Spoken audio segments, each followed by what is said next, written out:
Just got here. Did you check in? Did you get it? And if you did you see him? He came for them. He came for them. He came for them. Oh, have you been touched? Have you been touched? Did you touch the dirt? Did you touch the dirt? Welcome to Little Twitch of Horror. Welcome to Little Twitch of Horror. Welcome to Little Twitch of Horror.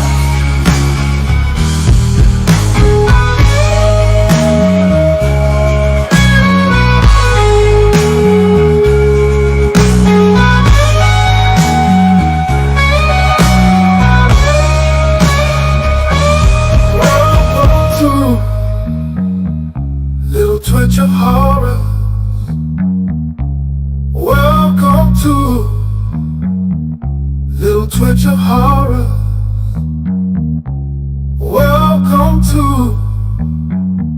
Little Twitch of horror.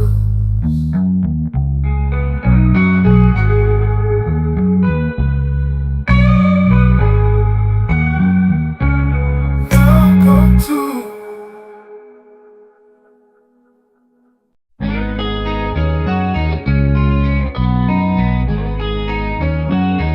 Little Twitch of horror.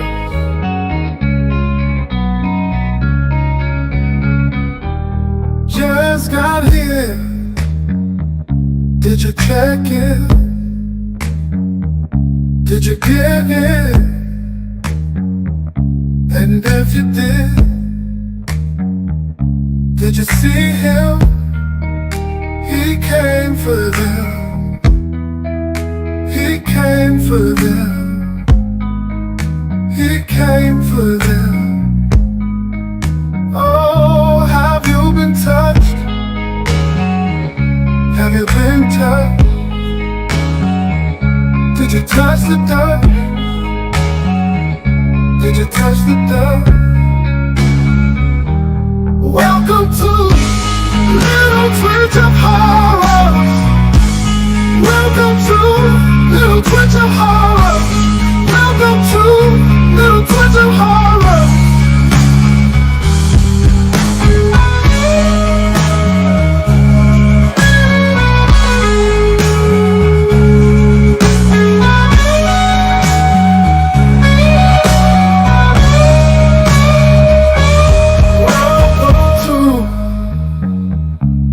Twitch of horror. Welcome to Little Twitch of horror. Welcome to Little Twitch of horror.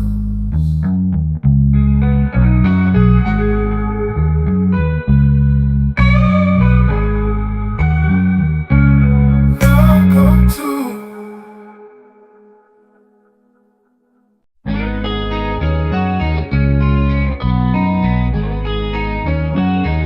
Little Twitch of horror.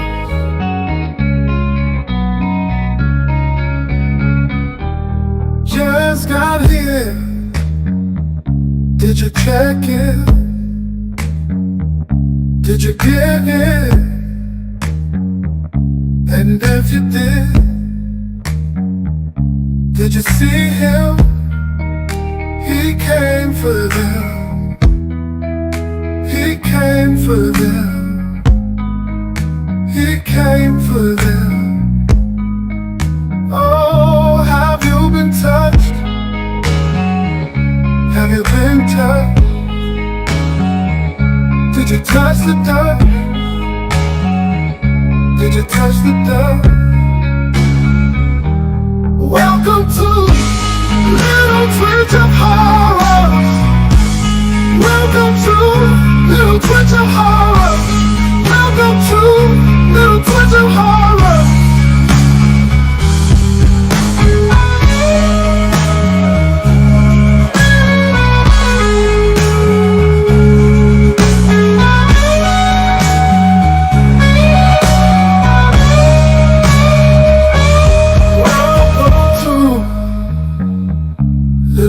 twitch of horror. Welcome to little twitch of horror. Welcome to little twitch of horror.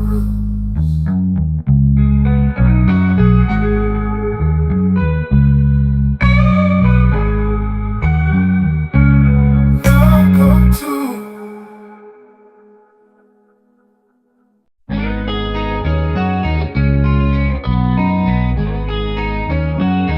little twitch of horror.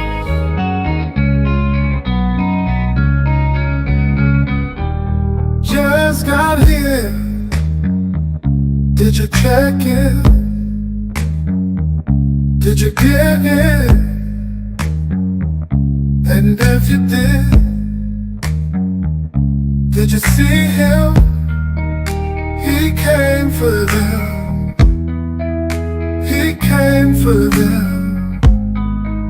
He came for them. Oh, have you been touched?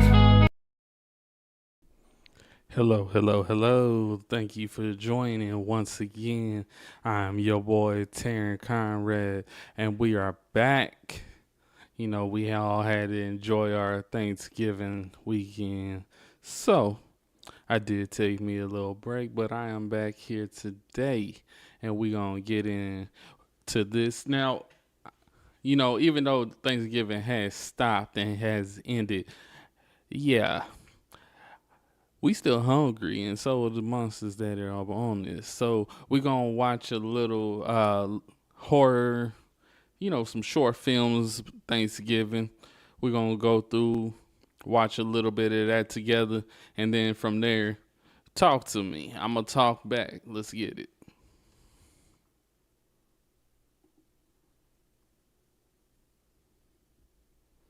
This first one is just called Thanksgiving, so let's watch it. It's about 13 minutes. Let's go.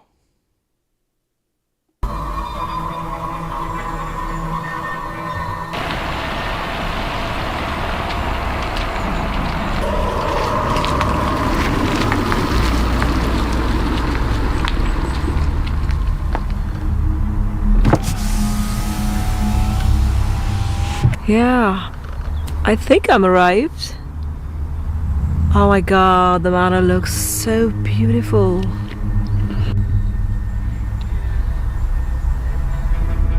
Oh yeah, it's like downtown Abbey vibe. Girl, you are so lucky. Oh, I think I am. I mean, she's actually a gym friend, and her aunt is really rich, and she owns this beautiful, you know, manor. And they invited me over the Thanksgiving dinner, so... Lucky you. I've just got mac and cheese. I'm really excited. Really excited, man. Hey, better not forget us peasants. Of course. Of course. I'm a little bit nervous as well, to be honest, because I haven't really been to a Victorian manor Thanksgiving party as such before, so I don't know how these people are. Are they like really royal or something like that? I don't know, but the manor looks really royal, to be honest. But anyway, I'm just going in. Don't forget to post some pics.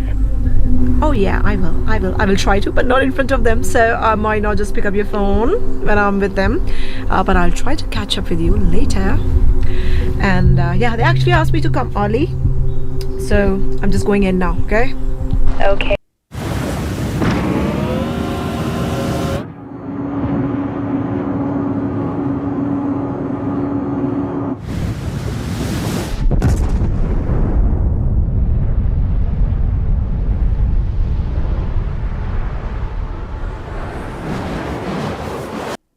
Fine. Have fun, Miss Fancy Manor. Honestly, I still can't believe your gym friend invited you to her aunt's place for Thanksgiving. Must be nice. You better take some pictures, because I'm totally expecting an invite for Christmas. Nah, I ain't gonna lie. Just from the look of it, I ain't with it. I already know something crazy about to happen just from the look of the house. It don't even look like it's well taken care of. Yes, Mom. Talk to you later. Yeah.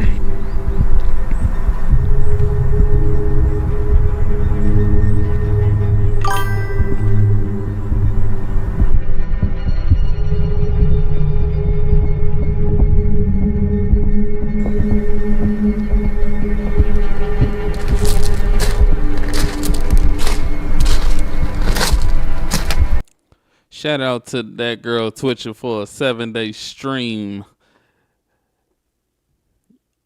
anniversary. That's what I'm gonna call it. She been in here every day, and I appreciate that. That's why I made her one of my mods.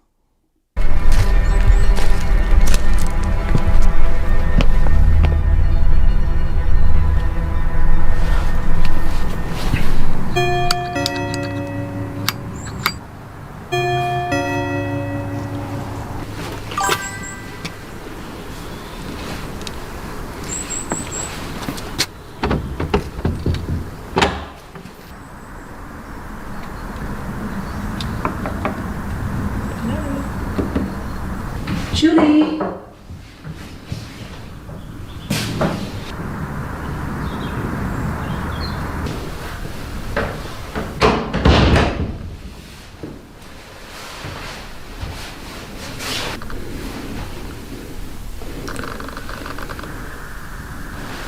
Oh, also, if you on YouTube, I will respond to you as well, because I am both on Twitch and YouTube. So let's go ahead. Let's get this, guys.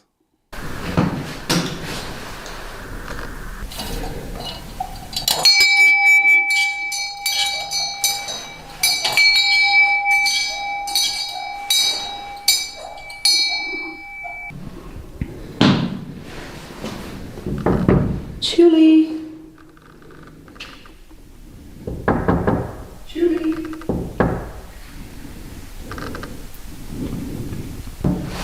Hello.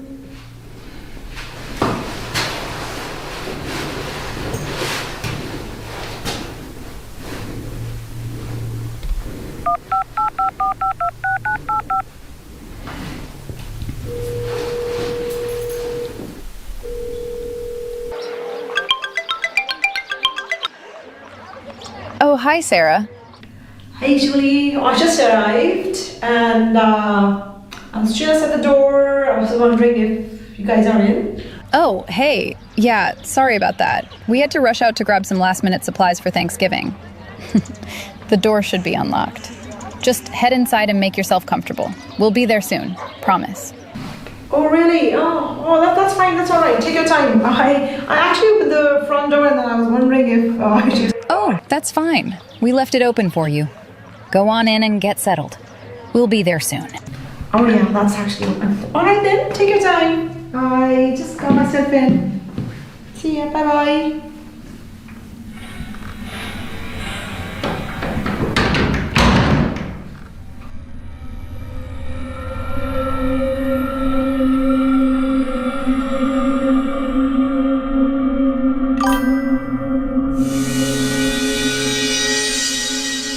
Like a straight up setup. Come on now. Are you serious? These people just be tripping.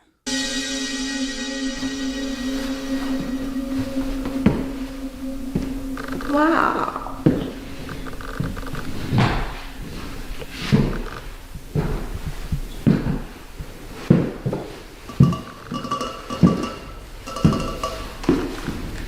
Just going in there touching people's stuff.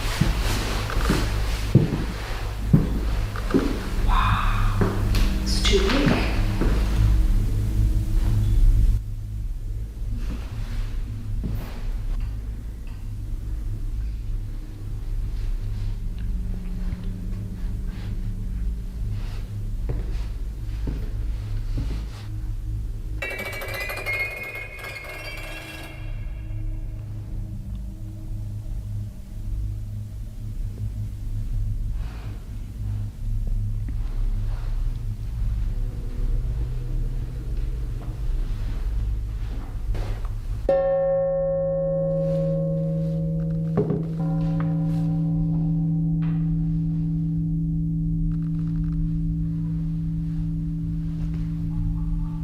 She took make yourself at home too serious.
That ain't me.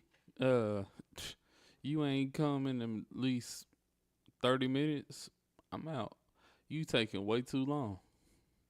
And you ain't let me know you was leaving? Come on now.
I would say it's like having another producer in the room that knows exactly what your song needs. This is co-producer, the fastest way to find samples that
That just made me mad. Are you serious? You gonna go to the room instead of leaving the house? You putting yourself in even more danger. It's not making sense.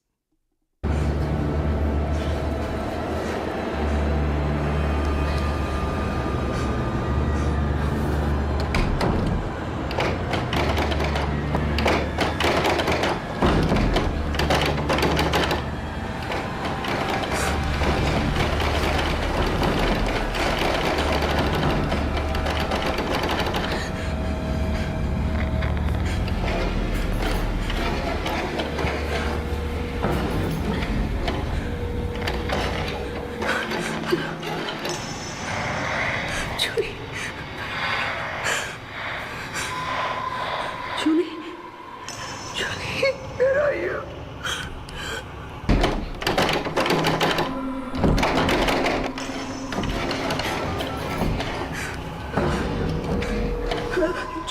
Julie, somebody do. Where are you? Please come. I'm so sorry, but we have a tradition on Thanksgiving. We have to feed her. Every year. If we don't feed her, she comes for all of us.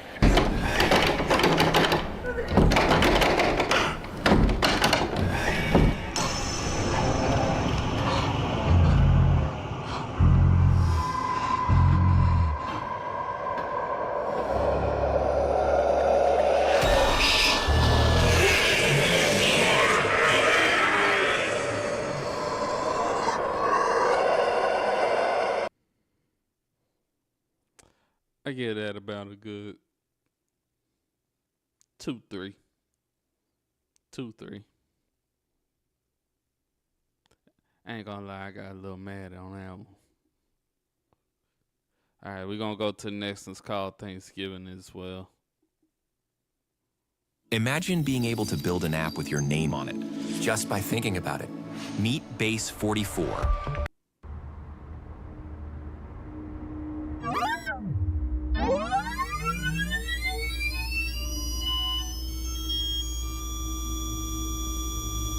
This one, the AI.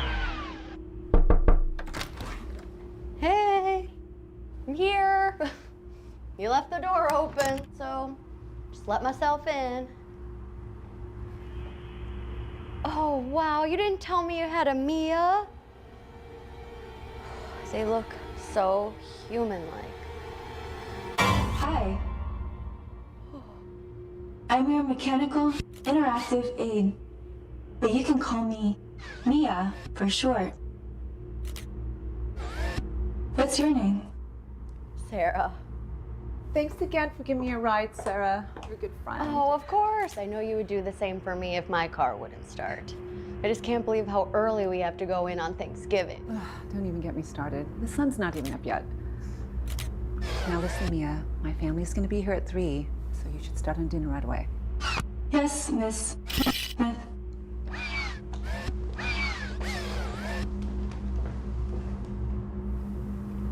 Okay, you ready? Yeah, but I want to check on Lily first. I'll meet you in the car.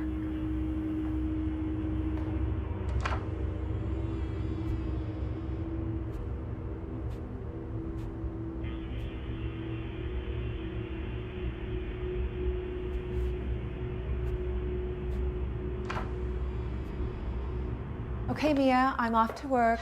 Lily's asleep in her crib. Mia?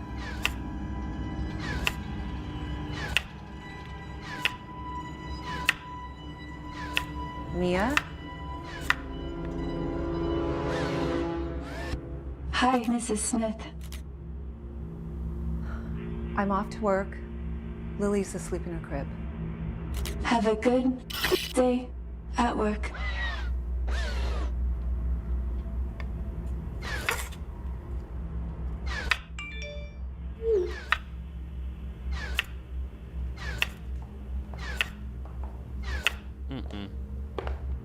My baby is not staying there with that thing.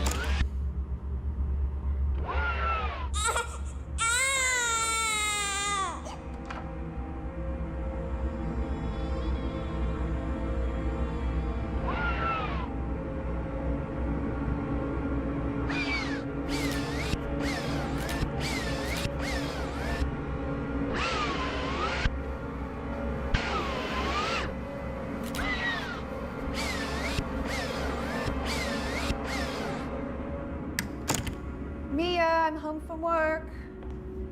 It smells so good in here. Is the turkey almost done? That ain't turkey, that's the baby. We interrupt your regular scheduled programming for this breaking news story. A bug in the latest MIA operating systems is causing irregular behavior. Please refrain from using your MIA until this issue is resolved. We now return to your regular programming. Happy Thanksgiving. Gosh dang it. That thing done cooked the baby. Oh, well. Thanksgiving 2. Let's go to it.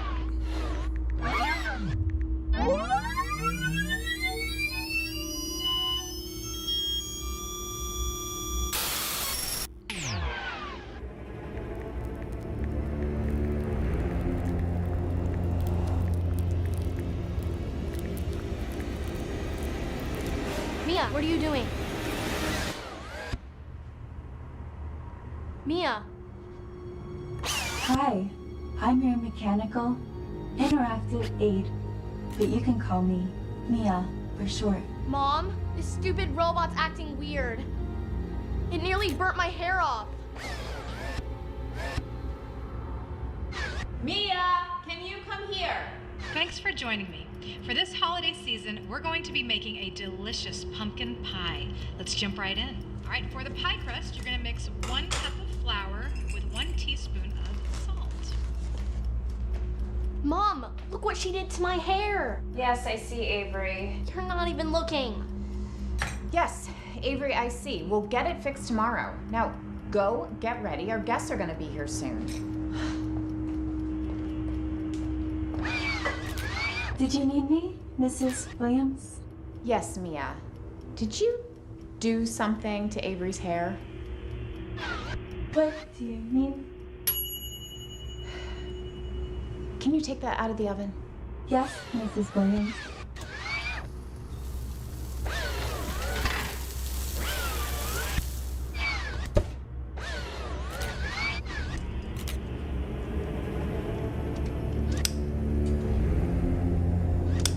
Mia, what are you doing? That needs to rest. Oh. Whoa, let's be careful. I will take these. Yes, Mrs. Williams. Oh, our guests are here. Can you finish this pie? Yes, Mrs. Williams. Now for the pie filling. In a large bowl, mix together the pumpkin puree. You're gonna take these here poison pellets and you're gonna place them in the food.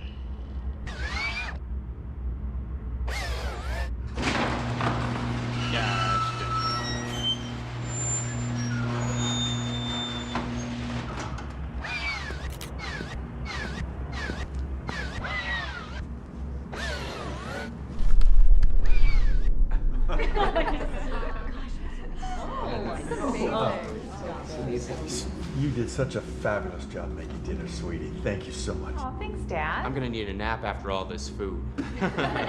Well, I hope you all saved room for dessert. Mia, bring out the pie.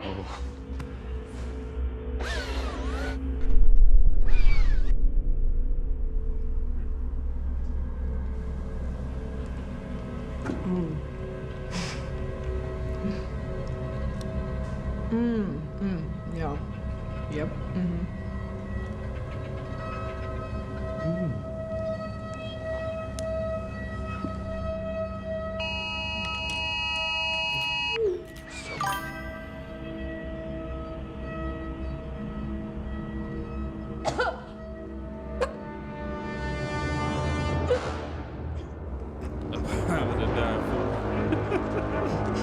And he's still trying to eat.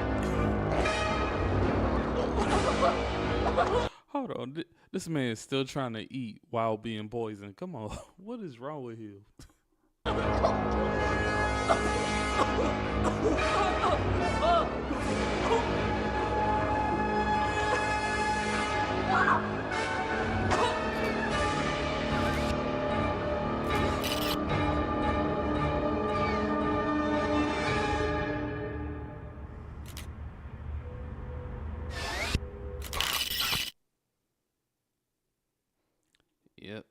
Yep. Nope. Sandwich. See, that's why you can't trust AI. All right, let's go to the next one. At least not.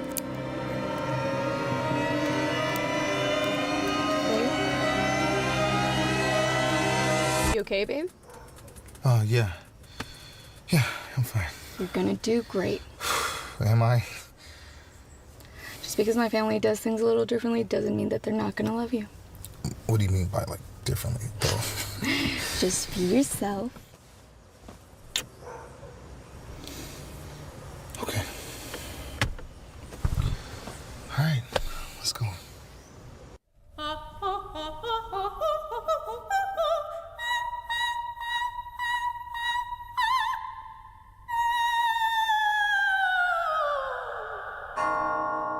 And I hope you're hungry because my parents get a little weird about wasting food, so just finish your plate. Weird?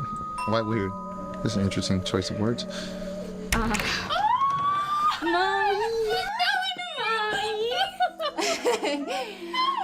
Happy Thanksgiving, Pumpkin. Happy Thanksgiving, Daddy. Daddy. Mommy. This is my Andrew. Oh, my goodness, isn't he handsome? Thank you, Mrs. Janet, just call me Janet, or maybe Mom soon. Oh my God, Mom. Stop. Come on, please.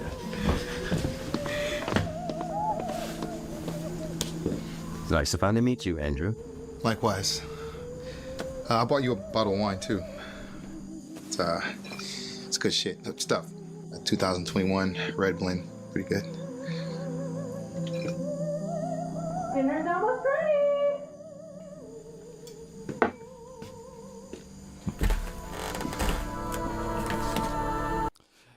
Why did Dad low key look like he was about to try to tell him something? Try to warn him.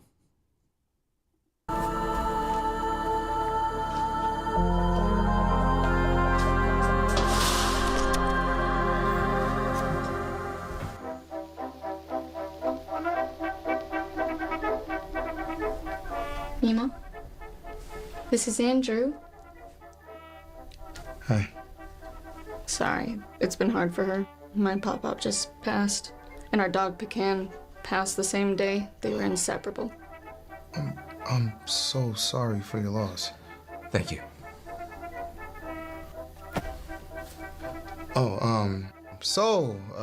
Melanie tells me that you grow your own vegetables. We do indeed. Can't trust any of that bioengineered, pesticide-ridden crap at the store these days. Everything we eat at this house is homegrown. Okay.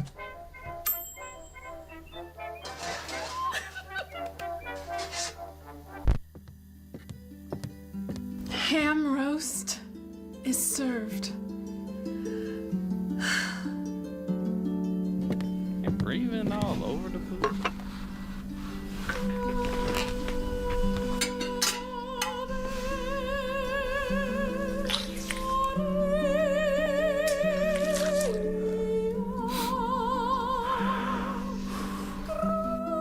Cooked to perfection, dear.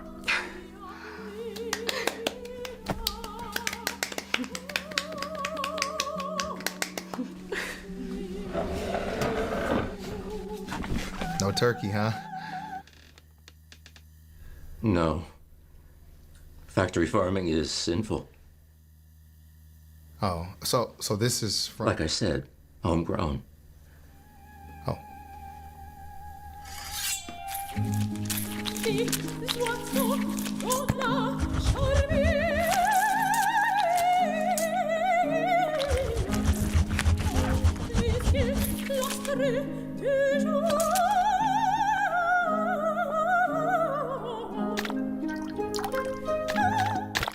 Andrew, I'd be honored if you took the first bite.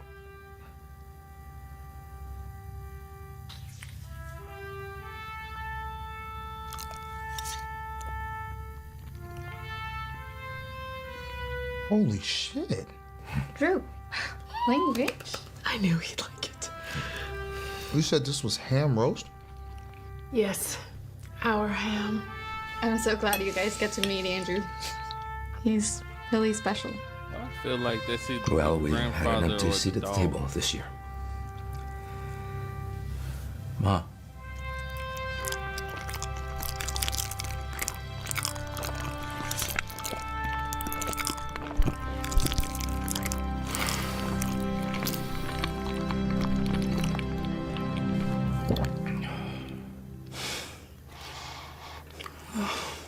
know, Ma. I know. He's so delicious.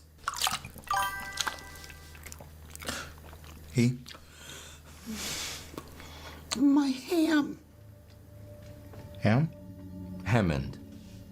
My father. Ham was his nickname. I'm sorry. Where did you say you got this pig from? Which farm? Pig? You mean Hammond? My Hammond. I told you, son, we don't waste anything. I told you. I knew it. Boy, I knew it. Boy, I figured they was either eating him or that dog. Drew, calm down. Don't be weird. Weird? Is this? We don't waste in this house, young man. You need to finish your plate. Babe, look at me. Look at me. I love you. If you love me, you will finish this. Babe, this is... This is the way it's always been in our family. The way we honor our loved ones. You don't respect our traditions? Please do it. Please do it for me. I can't. You can. You can.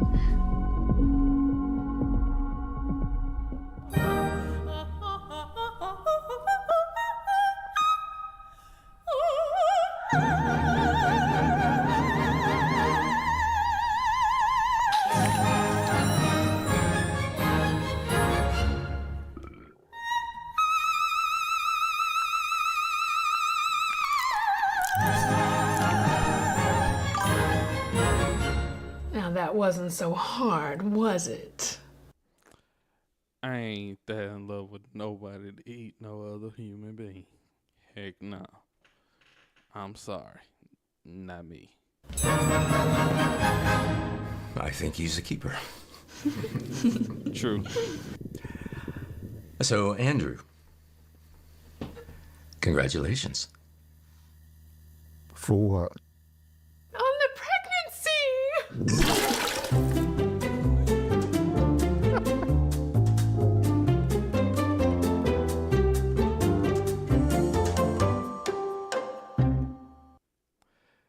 That man was like, what? Hold on. The what? All right, we're going to go to the next one. Let's go ahead. Stuck in the creative rut? Polo AI helps you break through barriers. 10% off. Let your creativity.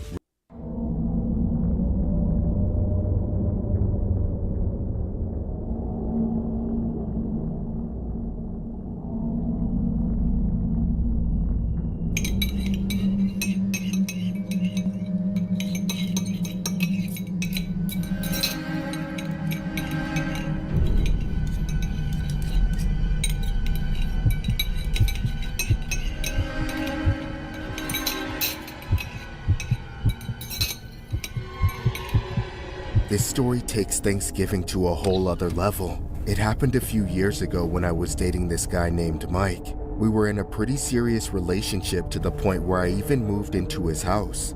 He was an alright guy, except he had this unusually weird thing about him.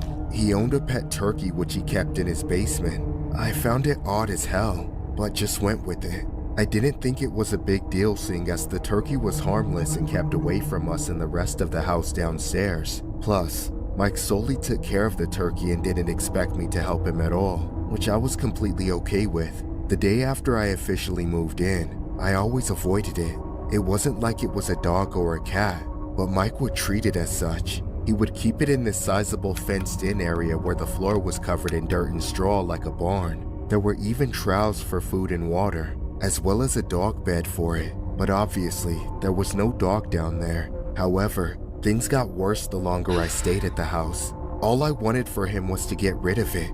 The basement slowly turned into a sty. The angrier I got at how dirty it was, the more he would neglect cleaning it. Over time, we would have nasty arguments over it daily. The constant fights over the turkey put so much strain on our relationship that we stopped sleeping together. I stayed in the bedroom upstairs, while he stayed downstairs, setting up a cot on the other side of the basement, next to his turkey. Over the years, and yes, I mean years that this was all going down, my boyfriend slowly lost his mind. He spent most of his time down in the basement. He was treating that animal like a princess, while I was left feeling like he didn't care about me anymore. Obviously, the whole situation was comical to everyone, but terrible for me. At some point, the thought occurred to me that that turkey could all be a distraction from some other woman. It literally felt better to suspect him of cheating on me with a crack whore than to admit the truth. Then, before I knew it, it was Thanksgiving night. I made sure to tell all my friends and family to avoid our house like the plague. But to my surprise, Thanksgiving Day passed without incident. Mike and I had dinner. Then we went to our respective sleeping destinations. As Mike made his way downstairs, I went upstairs, washed up, then curled into bed. About an hour or two into my sleep, I remember being awoken by loud, strange noises coming from downstairs. It sounded like my boyfriend was with another woman. He was shouting and grunting, and there was this crazy high-pitched wailing echoing through the house. Furious, I went to the kitchen, grabbed a knife, then I went to the basement door. I pressed my ear against the door and tried to listen closely. I couldn't really make out who or what exactly was happening down there, but it sounded freakish, like Mike was cheating on me on Thanksgiving. Left with no other choice, I opened the door and started making my way downstairs. What the hell are you doing? If I thought my world turned upside down when I first saw my boyfriend's turkey, my universe completely shattered when I saw what was happening to it. My boyfriend was screwing the goddamn turkey. He had the helpless thing strung up so it couldn't escape as he had his way with it. I'd never seen anything so brutal, so sick.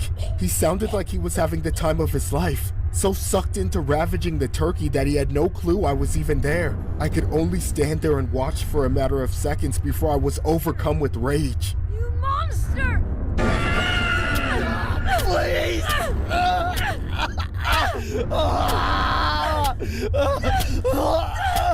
Once it was all over, my boyfriend was writhing in a pool of his own blood. The turkey had been abused within an inch of its life and wasn't moving. After hating it for so long, I felt terrible for it at that moment. I can't imagine how much it must have suffered. I called the police right after, not expecting either of them to survive. But in a cruel twist of fate, my ex-boyfriend recovered from his injuries and went to jail for animal cruelty, while the turkey succumbed to the psychological trauma and eventually starved itself to death. I eventually turned myself into the police, so I'm serving multiple years in prison. I know what I did was justified, and there's an argument to be made that I should have gotten off scot-free, but at least my sentence was heavily reduced. However, as much as prison sucks, nothing compares to the weight of this memory in my head. I'll never unsee that sight. No matter what happens for the rest of my life, this will go down as the most horrifying Thanksgiving ever. This Thanksgiving story was inspired by a viral image that surfaced on the internet in the early 2000s. It showcases the mugshots of two distraught individuals who appear to be a couple. In the image, it appears to be a news outlet that headlines the male had intercourse with a turkey on Thanksgiving, and that his girlfriend stabbed him 5 times after finding out. Whether the case is factual or not, we wanted to feature this in today's video and give you guys some extra stuffing for your Thanksgiving stories this year.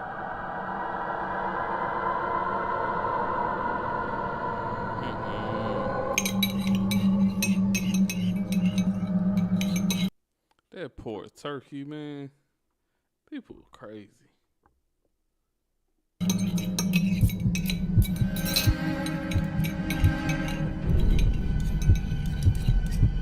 It was the night of Thanksgiving. I've been married, had kids, gotten divorced, retired, and watched all my children grow up and leave home. I didn't want to spend my final years alone, nor did I want to remarry, so I decided to get a roommate. That's when I got back into contact with an old friend, a guy named Frank. In all honesty, Frank and I used to be good friends, but that was probably 30 years before we started living under the same roof.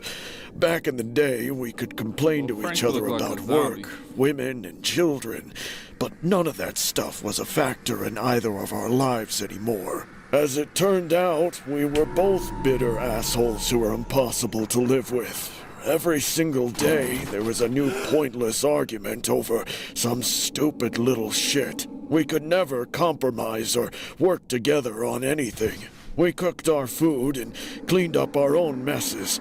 I had my side of the fridge and he had his. Our bathrooms were separate. Hell, we even had designated seats in the living room. For Thanksgiving this year, neither of our families wanted us around, which left us stuck together. Food was always our biggest point of contention, so there was an unspoken agreement between Frank and I that I would make and eat my own Thanksgiving dinner and he would worry about his own. By the time I was finished, I was exhausted from both the cooking and the heavy eating. The rest of the turkey needed to come to room temperature before I put it in the fridge anyway, so I left it on the counter and went to my room for a nap. But not before giving Frank an explicit warning. Hey, Frank, I'm laying down for a bit. Don't eat my turkey! Sometime later, I woke up much later than I expected. It was night out, which meant I must have slept for at least 3 hours. I turned on my bedside lamp and tried to get a bearing on things. I hadn't planned on sleeping for so long, so I was a bit disoriented. As I came to, I heard some noises outside my door. It didn't sound like one of Frank's TV shows, as it's usually some war documentary playing at maximum volume while he sleeps on the recliner. This was different, quieter. Too quiet for Frank to be listening to it, but loud enough for him to be making the sound. With a significant degree of suspicion, I crept up to my door and opened it. The sounds coming down the hallway were clearer now. It was coming from the kitchen, yet there were no lights on anywhere except my room. I dare you to let me build you a completely free e-commerce store. So there was no way he could have been cooking. Quietly, I shuffled my way down the hall. I knew Frank wouldn't hear me coming, so I knew whatever he was doing, I was about to catch him red-handed. Once I reached the end of the hall, I poked my head around the corner, and sure enough, there he was. My turkey was still sitting on the kitchen counter, and Frank was hunched over it, pulling it apart with his bare hands and eating it like a wild animal. I don't know what came over me in that moment, but I couldn't contain my anger with him anymore. Frank! Frank! Cut that out! I said hands off my turkey, damn it!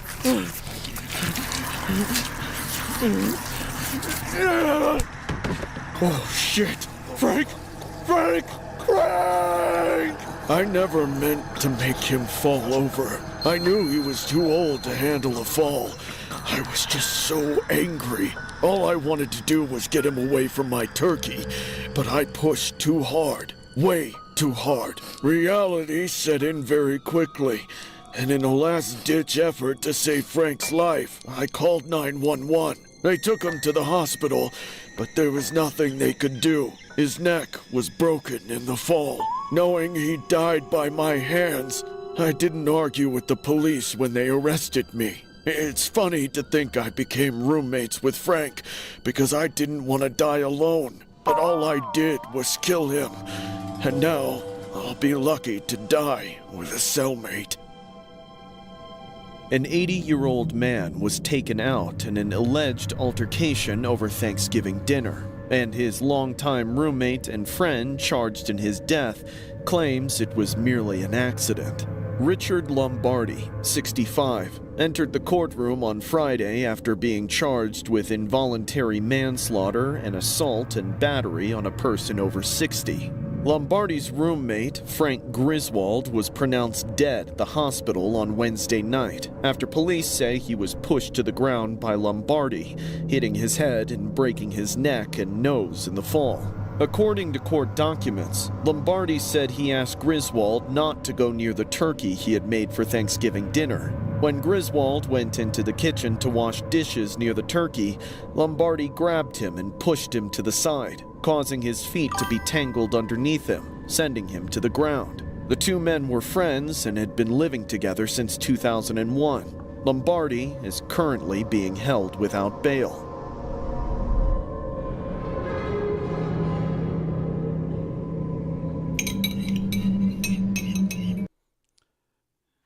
I'd be so pissed if I died over a Thanksgiving turkey. Dude, it's not that important.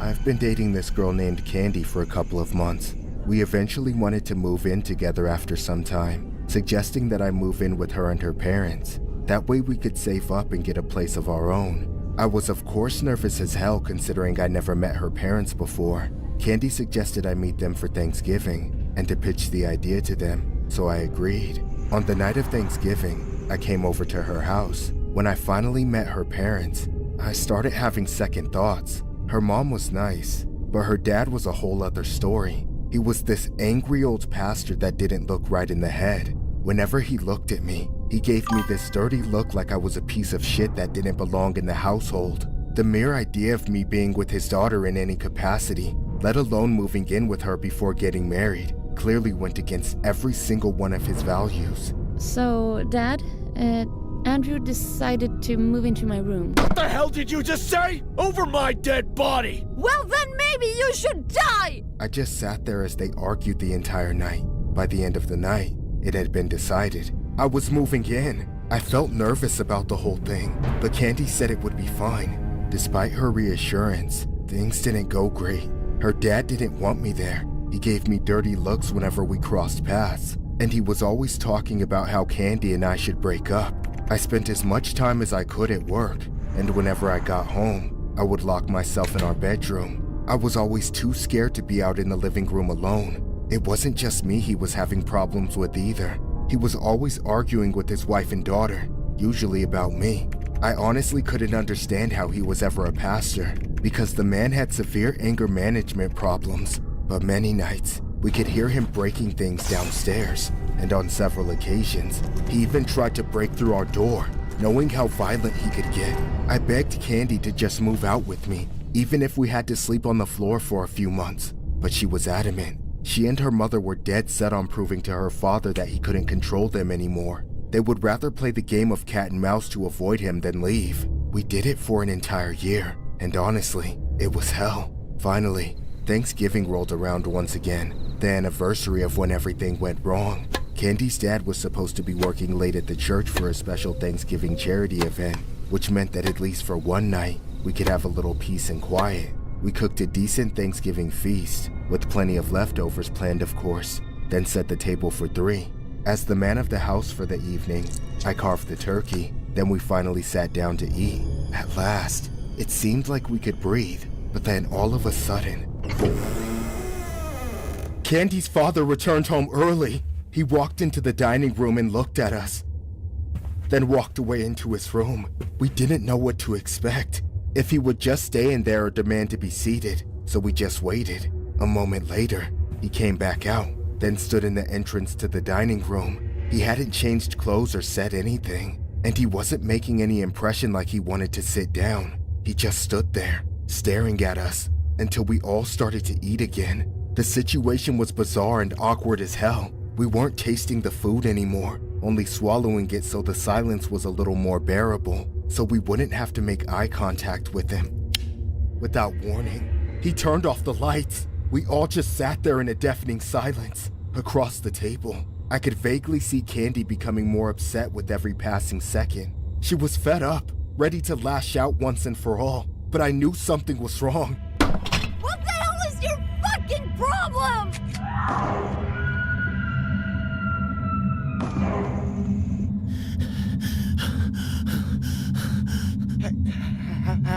Happy Thanksgiving.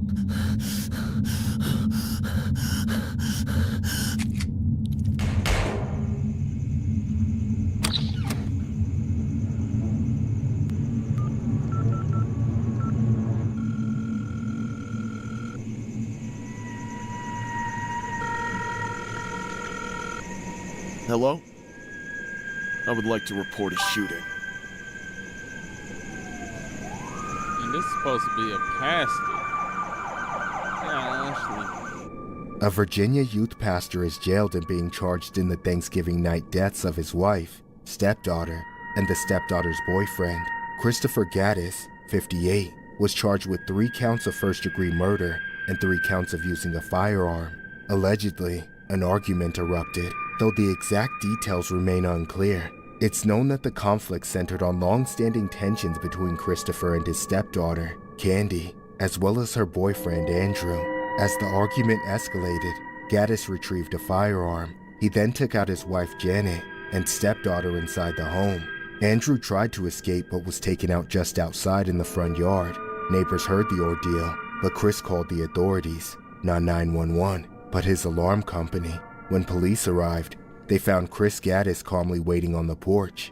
He was arrested on the spot. There had been friction between Chris and Candy. Gaddis reportedly disapproved of the couple staying in his home. These tensions came to a boiling point that Thanksgiving night, resulting in unimaginable violence.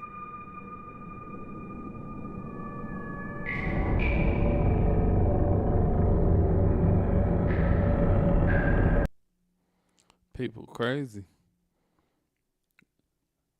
People are crazy. Gotta watch who you let in your life. Got a screenplay in your head but not on paper? Meet Squibbler, the AI script writer that turns your ideas into professional screenplays.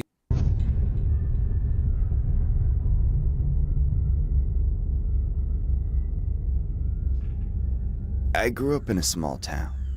There weren't many attractions or places to go to and do stuff, so I was kind of starving for interesting things to do as a kid.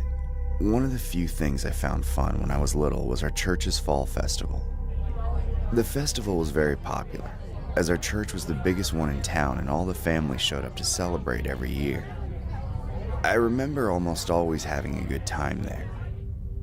There were a bunch of prize games set up inside the church, and a bunch of activities to participate in outside, like 3-legged races and dunk tanks and that sort of thing. One year, when I was still pretty young, I went to the festival with my mom, dad, and little sister. I dressed up as Robin Hood, who was my favorite character at the time. The 4 of us all stayed together inside the church for a while playing the games. But since I'd played them all a few times before, I got bored not long into the evening. I wanted to go outside and run around, climb stuff, throw things. But my parents didn't want my little sister to go out and roughhouse with the older kids because she could get hurt, so we split up. My dad was about to go with me, but at that age, my sister always had a strong favorite between our parents that flip-flopped day to day. Whoever was her favorite basically always had to be in her sight or she would get upset. And that day, my dad was her favorite, so my mom went outside with me. It was an unusually hot evening for late October that year, and the humidity was crazy high, so it felt like it was 90 degrees even as the sun was setting. That didn't stop me going full speed and full force at every physical activity they had though. On the other hand, my mom was sensitive to heat, so she sat on the sidelines most of the time watching me play. After about 45 minutes of playing, my mom called me over and said she had to use the bathroom, so I needed to take a break and go with her. The church had set up a few porta potties outside since there was only one bathroom inside. Right? The porta potties were about 50 feet from the activity. I ain't never heard of a child having a favorite parent and not letting them out the sight. That little girl crazy. Area, far enough not to be smelled but still in view. I went into the porta potty next to the one my mom went into, but I finished up much quicker than her. My mom told me to wait until she was finished, so I stood outside until she was done. Unfortunately, she was starting to take a long time. I knocked on the door a couple times to ask if she was almost finished, but it was really loud outside with all the kids screaming. All I could make out on the other end was, "I'm almost out," so I stayed put. More and more minutes passed. Then eventually, I realized the sun had completely set. It was very dark, and I knew it would only get darker as the sun's afterglow got weaker. The festival area was lit up, but the porta potties only had a single dim lamp shining on them, making them feel isolated from everything else. My mom still hadn't gotten out, so I knocked again. This time she didn't respond at all. That's when a man walked over from the festival area and asked if I needed help. I didn't recognize him from church, but I was worried about my mom, so I told him I thought she was stuck in there. He smiled and told me everything was fine. He said he would take me to get my dad so he could help me get my mom out. I wasn't sure about going with him, so I knocked on the door loudly and asked my mom if I could go with the man. My mom didn't respond. Instead, the man quickly took my hand away from the door and gripped it tightly, looking down with an intense grin. I was clearly confused, so the man said I shouldn't bother my mom since she was stuck and loud noises might scare her. At my naive age, this made sense to me on some level, but I still didn't think it was a good idea to go with the man. He saw the apprehension on my face and tried to reassure me. He said he wouldn't leave the crowd and that he would only go straight to where my dad was. This was enough to finally convince me. We started walking together while he kept such a tight grip on my hand that it started to hurt. When I tried to wriggle out of it, he grabbed even tighter, so I stopped trying. We headed toward the crowd at first, but then we veered left and headed toward the church. I knew that was where my dad was, but I didn't understand how the man could have known that too. Before I could think much about it, we turned away from the door and started walking behind the church, where a bunch of cars were parked in the grass. I was suddenly very afraid. I knew the man was lying to me. I tried again to get out of his grip, this time even digging my heels into the dirt, but it was no use. The man simply picked me up off my feet and held on to me, trapping me in his arms. As my last resort, I screamed for help. He put his hand over my mouth, but I had already alerted several people from the church. They came running towards us as the man carrying me broke out into a sprint. He got to his truck and opened the door, but just then, somebody slammed the door on his fingers. He screamed in pain and dropped me. I hit the ground hard and crawled away as fast as I could, while a small crowd of men from the church descended upon the man, forcing the door to stay shut in his fingers so he couldn't get away. Good job. He was interrogated by the men about what he was trying to do with me, but he wouldn't admit to anything. The sheriff was called to arrest him, but at some point, before they arrived, he managed to slip away. Everyone who saw his face confirmed that he was nobody from the church and probably wasn't even from town. He just drove in one day with the intention of kidnapping a young boy. He hasn't been seen in our town since, that's for sure. As for my mom, she had a medical emergency in the porta potty and passed out. It was related to the heat and dehydration, combined with a disorder she already had that I didn't know about. The incident frightened me as a kid, but looking back on it now, feels even more terrifying, knowing what fate I narrowly avoided. If you're a producer who hates AI, this plugin might change your mind. This is Reimagining Co-Producer. You can take any sample you find. Good job, little I've been boy. camping dozens of times in my life. I was a Boy Scout for several years, but my friends and I all quit to go camping on our own without the weird scoutmasters and annoying little kids. Fall was always our favorite time of the year for the weather. We had a pretty good system together, and were quite experienced. Unfortunately, as we got older, life got in the way of things, and we had fewer and fewer opportunities to go camping. Eventually, we stopped altogether. One day, I decided to go camping by myself. I already had everything I needed and all the know-how. I packed up my car on a weekend in November and drove to one of my go-to spots. I didn't bother making a reservation for a campsite because they were rarely ever patrolled. I set up my tent and got a fire going under a light drizzle of rain, so I also put up a slanted tarp over the pit. After I made myself a quick sandwich, the rain went away completely, so I explored the area around the site. In the past, it was common for at least one site to be occupied by another camper, but they were always far enough away that it didn't matter. However, I was completely alone. I found it to be cool, but also disturbing. I had never gone camping alone before, and to not even have any neighbors was even weirder, but I went about my business. I sat around the fire, listening to the sounds of the forest and enjoying the view of the colorful leaves, eating a bunch of food and sharpening sticks into spears.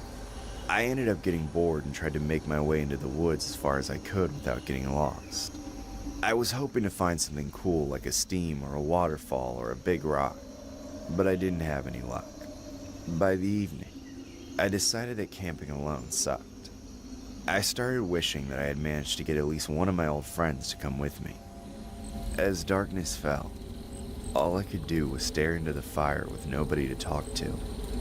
It was more than just boring. It was eerie. Gradually, the sounds of the forest shifted from birds and bugs to just a lot more bugs, droning and clicking endlessly. The only sounds to break it up were the crackling of fire and the sound of my own breathing. Then I heard something else, something strange. There was a weird, quiet hissing somewhere. It was like a distant whisper. I thought at first that there was a burning log hissing, but I turned all the logs around and the sound persisted. I looked around, but it was too dark to see. My ears, however, picked up one detail. The sound wasn't coming from the fire. It was coming from directly behind me at an unknown distance. I immediately grabbed my flashlight and shined it in the direction of the sound. There was nothing. I expected to see an animal or even a person, but there was nothing. As I peered into the woods, the hissing grew louder, but there was no sound of footsteps of any kind approaching me. Suddenly, a piercing scream rang out above me. A chill spread through my entire body. I jumped to my feet and scattered light all around.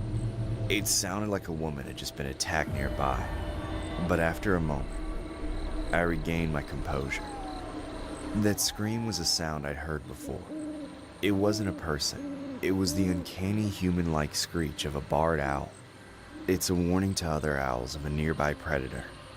It's not a mating call. It means danger. I had no idea what the owl had warned me of, but after it screamed, the hissing stopped. I made sure my biggest knife was by my side and placed my chair on the opposite side of the fire so I could keep an eye on that direction.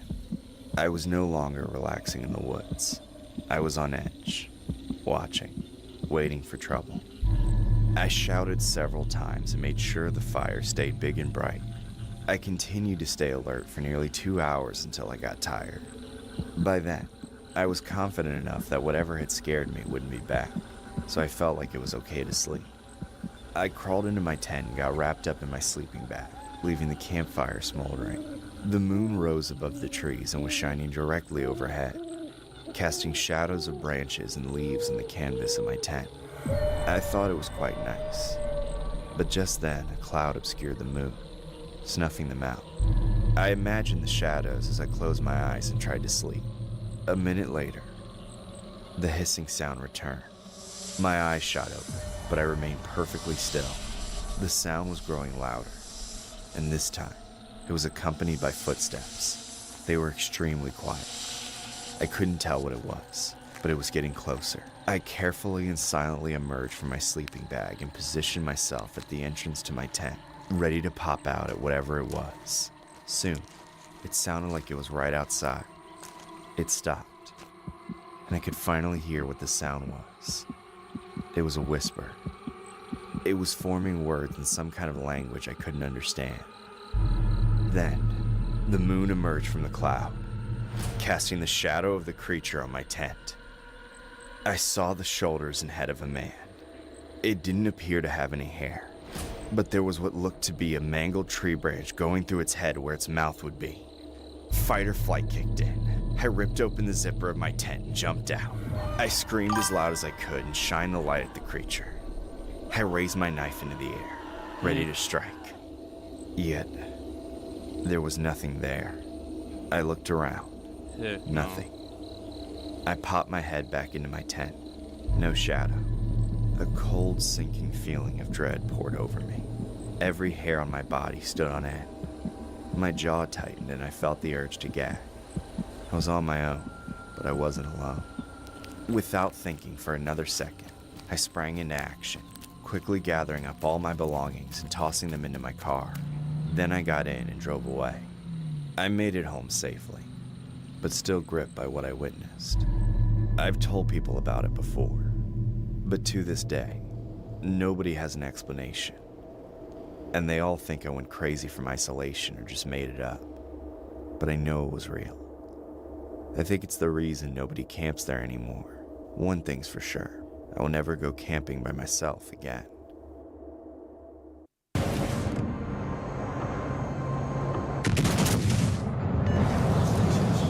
Camp by yourself in the first place. When I was little, I would stay with my grandmother for a week or two at a time each year.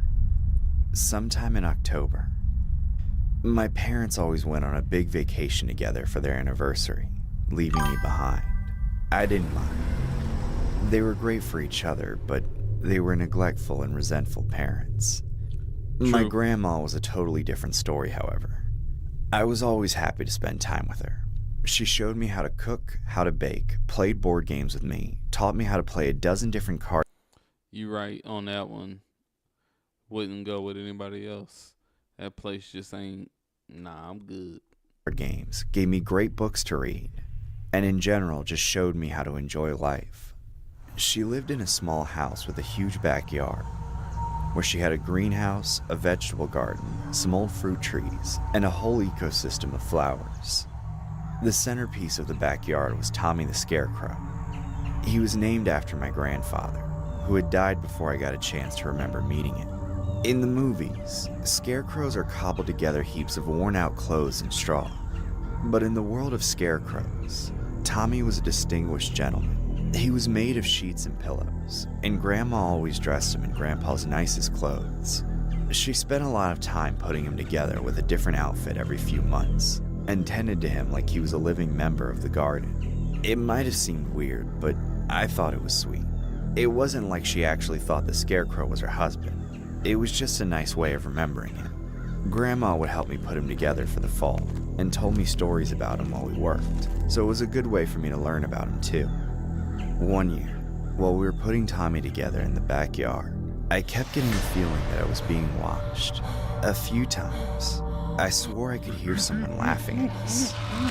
It was deep and scary sounding to me. I asked my grandma if she could hear it too, but she said no. I knew I wasn't imagining it though, because my grandma had said multiple times that her hearing wasn't as good as mine. When we were done, Tommy was dressed in one of Grandpa's nicest suits from when he still worked at his company. The suit was tailored to him when he was 60. The cufflinks and collar pins were gold-plated.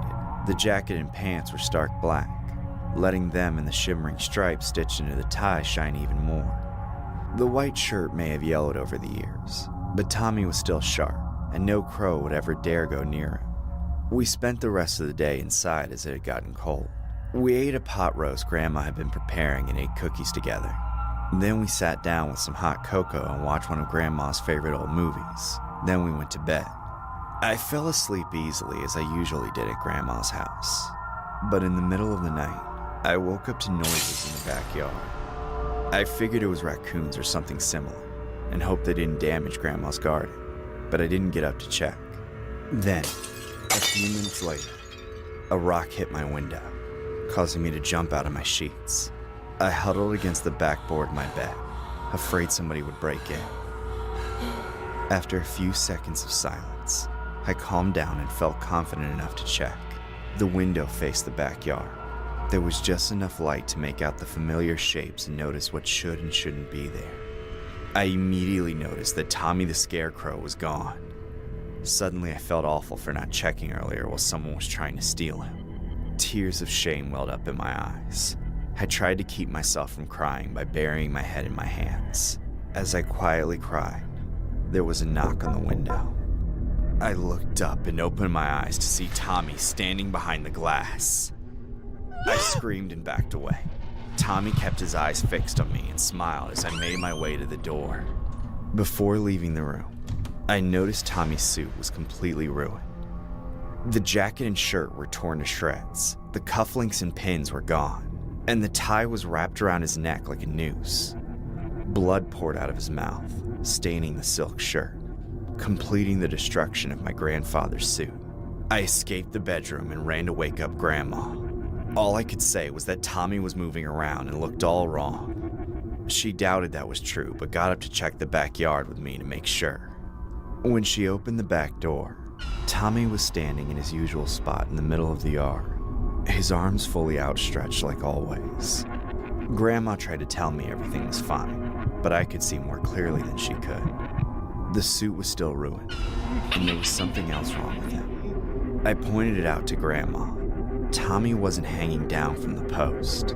He was standing on the ground with his own 2 feet.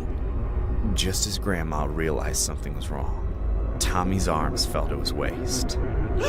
Grandma gasped, and Tommy began creeping toward us with short, slow steps. Grandma's mouth was quivering as she tried to say something in total disbelief. I hid behind her for safety, holding on to her for dear life. We were frozen. Tommy stopped a few feet away. Then, he spoke my grandmother's name. Beatrice, I'm Thomas. I've come to take you with me. His words shot straight through me. A moment later, Grandma collapsed to her knees, fell forward, and hit the ground face first, landing at the feet of Tommy the Scarecrow. Before I could understand what happened, he turned and ran away. I began sobbing, trying to wake my grandmother up, but I couldn't. I managed to call 911, but when the ambulance arrived, she had already passed from a heart attack. Police concluded that it was related to a string of increasingly harsh pranks that had been happening the past few weeks, but they were never able to capture the person responsible for any of them. I often wonder what became of the stupid person who was responsible. What possesses somebody to destroy something a person deeply cares about, and then go so far as to pretend to be their lost lover back from the dead? I hope the guilt of what they've done haunts them for the rest of their life. They know they wrong. October has always been my favorite time of year. The heat finally lets up, but it never gets freezing like in November or December. The leaves change colors and cover the ground. I get to celebrate my birthday and Halloween just a couple weeks apart, and September is finally over. When I was a kid, I had a neighborhood friend named Pete. He would come over every time my dad raked the leaves. My dad would rake them all into this big pile. We liked to push the pile under the big oak tree in the front yard and jump off onto it into the leaves, making sure between jumps to maintain the pile. We were usually the only ones out in the evening. To everyone else, it was too cold, but Pete and I were plenty warm from the activity. There was one house in the cul-de-sac, however, where the owner never seemed to leave the house at all. I didn't even know what he looked like. My dad said it was an old man, and that he hadn't been the same since his wife died 10 years ago. The man let the house and the yard fall into disrepair. The owner had a super old, rusty blue pickup truck parked in front of the house. Nobody ever saw him drive it, but every week or so, I could see that it had been moved very slightly. I figured he preferred to go out and get what he needed outside in the middle of the night, when nobody was watching. Pete and I played in my front yard with that man's house in full view at the time. It never amounted to anything until one year when I was 12 years old. Pete was over, and we were horsing around in the giant pile of leaves. After about an hour, we got tired and went inside for a break. When we went back out, my dad asked us to take my dog outside to use the bathroom, so we started playing with the dog afterwards. We stood at the edges of the pile and called her. She ran up, but as soon as she stepped foot into it, she froze. We tried calling her back into playtime, but she was sniffing something that took all her focus. Then, she suddenly jumped out of the pile and started aggressively barking at me. Before we could heed her warning, an old man emerged from the center of the pile between us. We screamed in shock. The man reached out and pulled us up to his chest. We tried to get free, but the man was very strong. He was laughing and smiling, calling us his good old boys and holding on to us tightly. We interrogated him and made him tell us what he was doing. His response was chilling. He said he always loved to watch us play in my front yard from his house, which he pointed out to be the one in disrepair. He said this year he couldn't hold back his desire to play with us and be friends. I told him to never talk to me again. Then me and Pete headed inside. We told my dad what happened, but by then, the old man was already cowering in his house again. My dad said to call the police if the man ever showed up to our house again. I agreed wholeheartedly. This game, you're not ready for it. People really gotta be stopped. That man was weird and smelled like piss. I never wanted to see him again. The rest of the night went fine. Pete and I stayed inside until his parents came to pick him up. The trouble started up again the next morning. It was a Monday, so I had to get up and go to school. When I left my house to walk to the bus stop, I made note that the creepy old man's truck was still in his driveway. I still felt weird about what happened, but I knew if I made it to school, I would stop thinking about it. I was about halfway to the bus stop when I heard the sound of a car coming up behind me. The sound of the engine was strange. It sounded like it was barely running. Plus, there didn't seem to be a muffler, so it was unreasonably loud. As it got closer to me, I heard the whine of worn-down brakes slowing down the car. I looked to my left as the old rusty blue pickup truck came into view and matched my speed.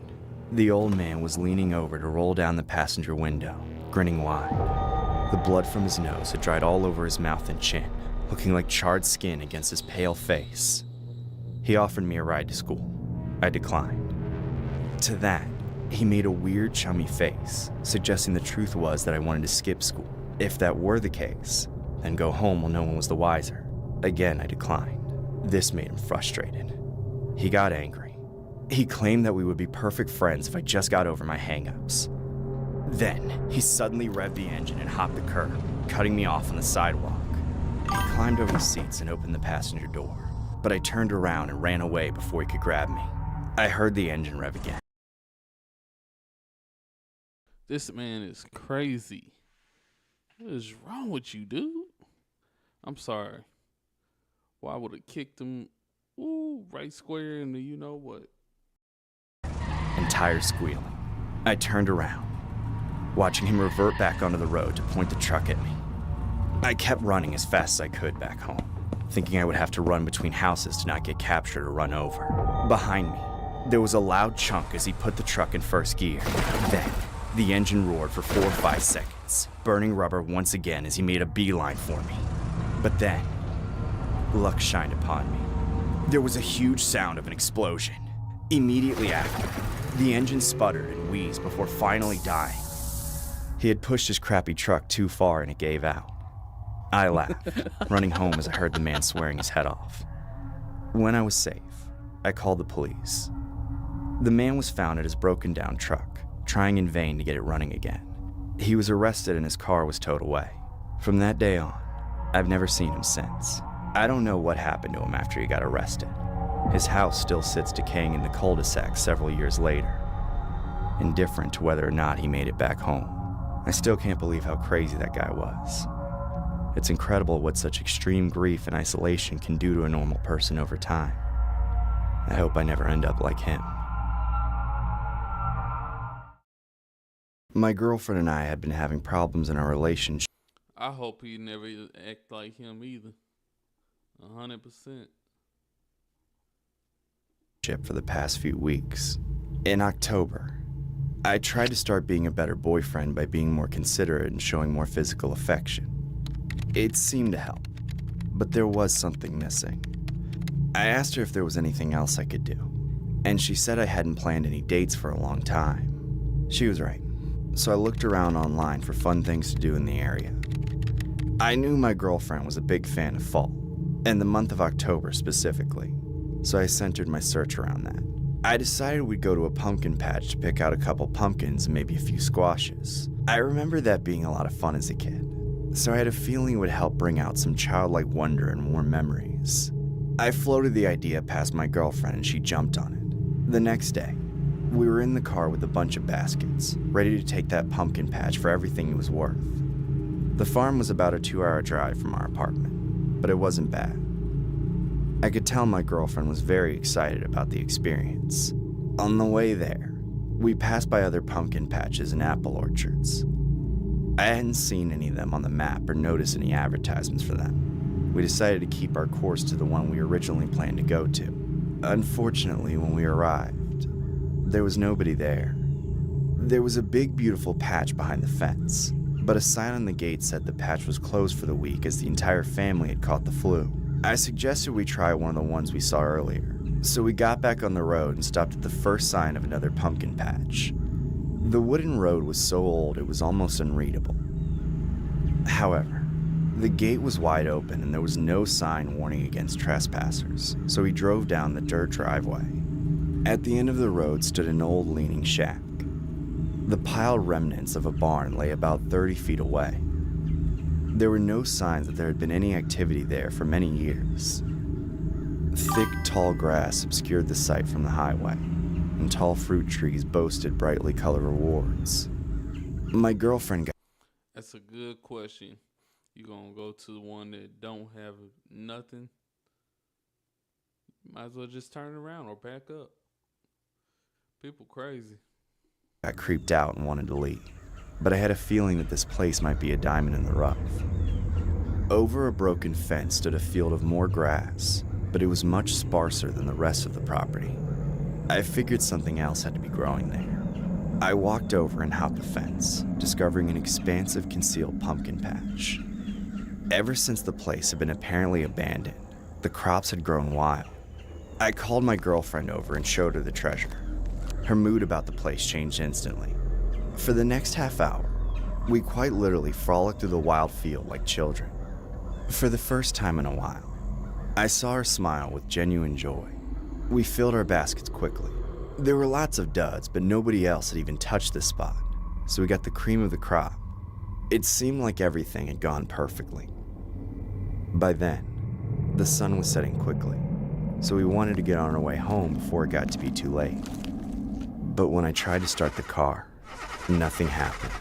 Confused and concerned, I hopped out and popped the hood to see if it was something I could fix.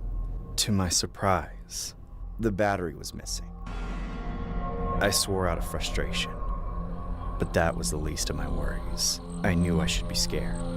Someone had done this while we were in the field, and I knew they were still around. But I tried to keep a brave face for my girlfriend. Just then, I looked up at my girlfriend who was sitting in the passenger seat. Right as the expression on her face turned to that of pure horror, I turned around and saw the figure of a man standing on the deck of the shack. In the last bit of daylight, I could see he was fat and filthy, wearing denim overalls over a dingy shirt. He looked to be well over 6 feet tall, and he was visibly angry. I immediately went to open the passenger door and pull my girlfriend out of the car and led her down the dirt driveway. As we fled, night quickly engulfed us. We ran for 2 or 3 minutes, navigating by moonlight alone. Then, I saw another figure of a man blocking our path. We stopped. This man was skinny, almost like a skeleton.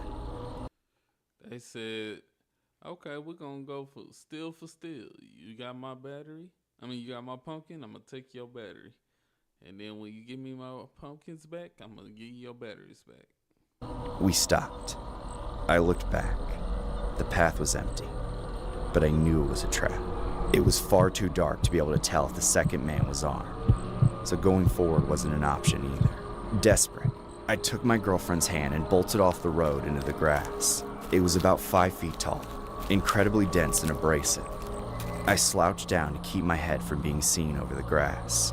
We stayed silent and listened for the sound of cars on the highway, but we struggled against the thick vegetation.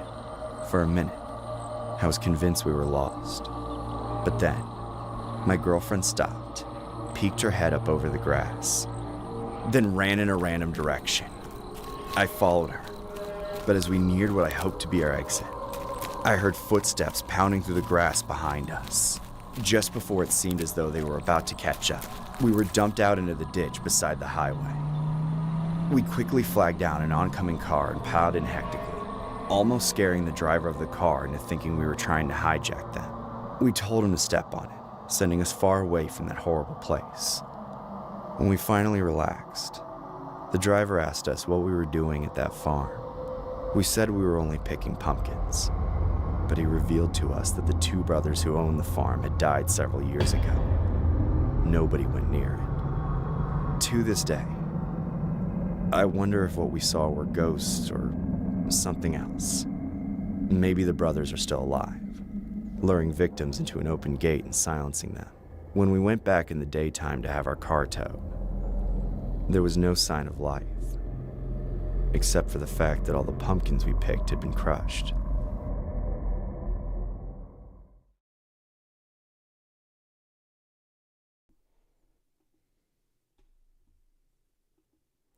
They over here crushing the pumpkins.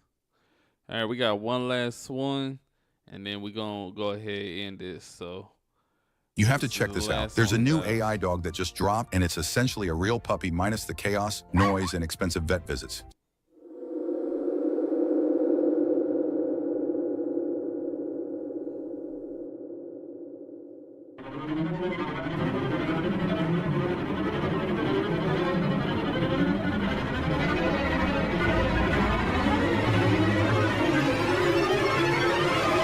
This has got to be downright one of the most scariest Thanksgiving stories out there, so let's just get straight to the animation.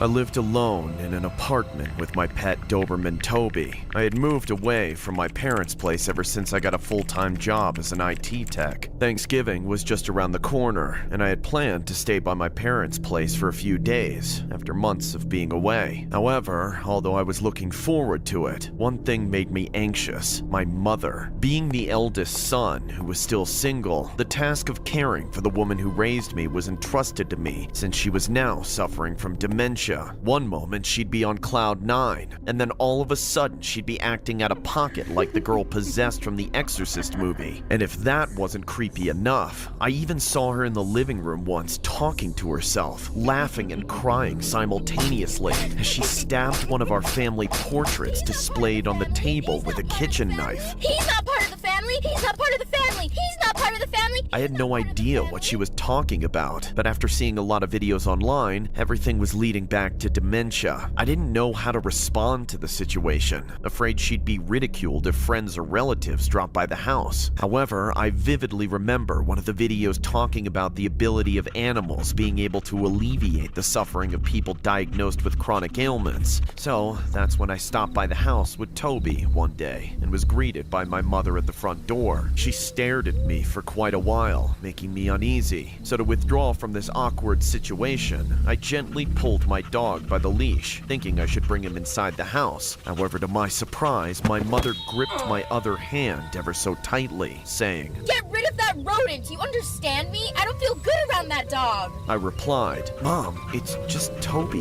He used to live in this house before, remember? I took him away when I moved out. Can you at least try to remember that? However, she frowned upon me, mistaking it for disrespect. How dare you? You're in no position to defy me. Mom, if I'm coming over for Thanksgiving, then so is To Toby. hell with that dog. You only want him for yourself. You can't fool me. People around me would always talk about patience, reminding me that her behavior was simply the result of her ongoing condition. But there's a limit to everything. Once the cup is full, everything would fall into disarray. Frustrated, I shouted, No, he's not going anywhere! You're the reason why I wanted to move out! Frightened, Toby ceased to wag his tail, slowly hiding behind my legs, and at that moment, I saw my mother's eyes brimming with hate.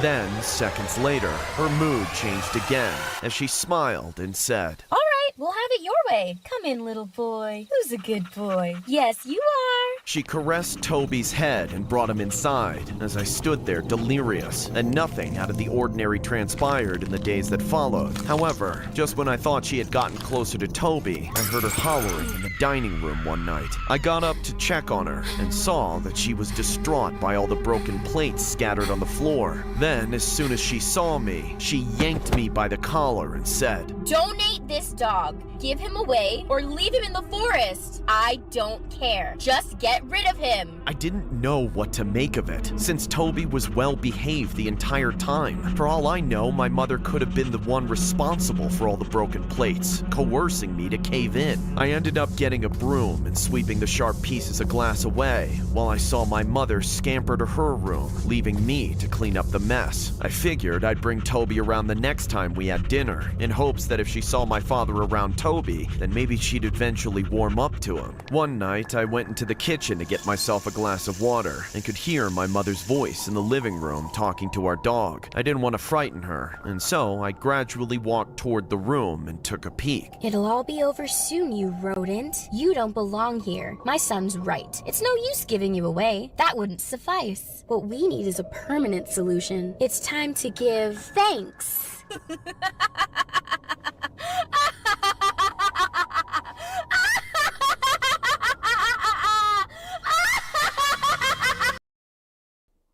That poor dog. That poor dog. Mm-mm. You better take that dog out of that house. Stop playing. Gosh, Lee. She told you first couple times. If something happened, it's on you. Toby barked in a tone that would imply he was threatened, and for the past couple of weeks, the only time he was ever anxious was whenever my mother was around. So, as most people would do, it would have been reasonable to have kept the dog next to me at all times. However, seeing that she never inflicted physical harm on the dog, I felt that there was no need to intervene, and that ignoring her would be the best course of action. She was indeed known for her bad temper. However, I never saw her as someone who could take the life of a living creature. The night before Thanksgiving, my father finally arrived home from his long business trip, and when I suggested buying dinner for us, he immediately gave me the thumbs up. However, it was different for my mother though. Enraged, she kept raving about how she was the woman of the house, and that she was the only one responsible for preparing the meals at home. My father and I looked at each other, puzzled and anxious. Finally, to avoid making matters any more awkward, we let her have her way due to her condition and persistence. The following day, I arrived home from a quick stroll at the grocery store to pick up some sides for the Thanksgiving dinner with my parents. I remember seeing my mother placing a massive platter with a silver lid on the table. Crawling its way from the kitchen, the aroma was enticing and irresistible. My father and I couldn't wait to dig in. However, as soon as my mother lifted the silver lid, our jaws dropped, and my father stood in horror at the sight of something that was definitely not a turkey. She glanced at my father and me, saying, I thought of being more creative this year, so bon appetit! And just like that, Toby went from an adorable pet to a nauseating dinner that would leave me traumatized forever.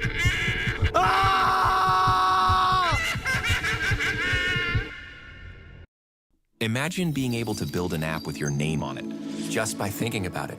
Meet Base 44. Honestly, on that one, that's on him. She told him to get him away. She told him to take him out the house multiple times. He wanted to be, oh, this is her, dementia. Okay. If you know she got dementia, you know she not in her right mind. So you need to get your dog and put him in a safe space. But no, you wanted to be hard-headed. That was on him.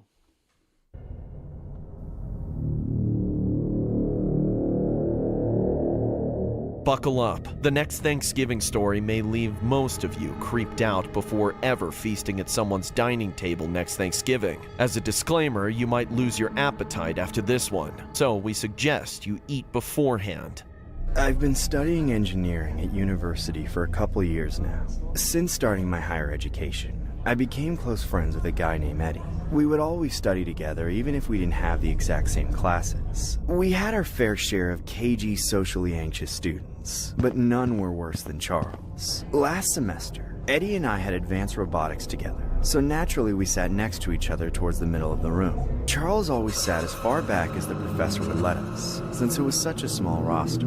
I never knew much about Charles, except that he was a creepy loner emo type with long greasy hair straight out of the mid-2000s. He always wore the same black jeans and oversized sweater every day, so he had a bit of a smell to him too. But the most different thing about Charles was the way he constantly fidgeted during class, muttering to himself about this and that. His favorite thing was apparently Thanksgiving, because he talked about it all the time while talking in this weird, cheesy Joker impression. Is it Thanksgiving yet? I can't wait to have some juicy, delicious turkey in my mouth. Mmm. So close. So close. I always wondered how such a clearly unhinged weirdo got enrolled into even a semi-prestigious university. But his skills in robotics must have been stellar to make up for everything else about him. I never wanted to find out though. But of course, the day came when the professor gave us a group assignment and told us to get into teams of 3. They said Joker, but that gave me more Pennywise than anything. Obviously, Eddie and I were too, but it seemed like everyone else was taken in a matter of seconds, leaving us with no choice but to work with Charles. The assignment was Thanksgiving themed, and we were supposed to have it done by the time we got back from break. For that reason or another, There was an insidious smile on Charles' face that gave both me and Eddie a really bad feeling about working with him. We all exchanged numbers so we could brainstorm over text. But mainly Eddie and I were just ignoring everything he sent us while we figured out ways to do the whole thing without him. Still, we knew we had to appease him somehow, so we both agreed when he invited us over to his house for an off-day Thanksgiving dinner, where we could discuss more concrete plans for the project. Charles said his parents were out of town for the weekend, so it would just be the three of us. Eddie and I tried to coordinate so we would arrive at the same time. That way neither of us would be alone with Charles. I texted Eddie when I left my place and he said he was already on the way, so it seemed like it would work out. When I arrived, I didn't see Eddie's car in the driveway. I made my way to the front door and rang up his phone once more, but still no answer. Then, Charles opens the front door wearing an apron with the most unhinged smile I've ever seen. Happy Thanksgiving! I'm so glad you could make it. Please, come in. Is Eddie here? I think he should be arriving soon. Just come inside. Right off the bat, I could tell Charles was acting strange, even more so than usual. But I went inside despite the weird feeling. I sat down at the dining table while Charles went into the kitchen. Have a seat! Eddie should be here any minute now. Okay. You'll see there's already some sides out on the table. Feel free to have some. I'll bring the turkey out in a sec, okay? Alright, dude. I was already creeped out, but I figured Eddie was close by, so I decided to shoot him a text, urging him to disclose his ETA and arrive as soon as possible. Where you at, man? What's your ETA? I need you here. It's so awkward right now. A few minutes passed and still no sign of Eddie. Not even a response to my texts. I started getting antsy and decided to call him.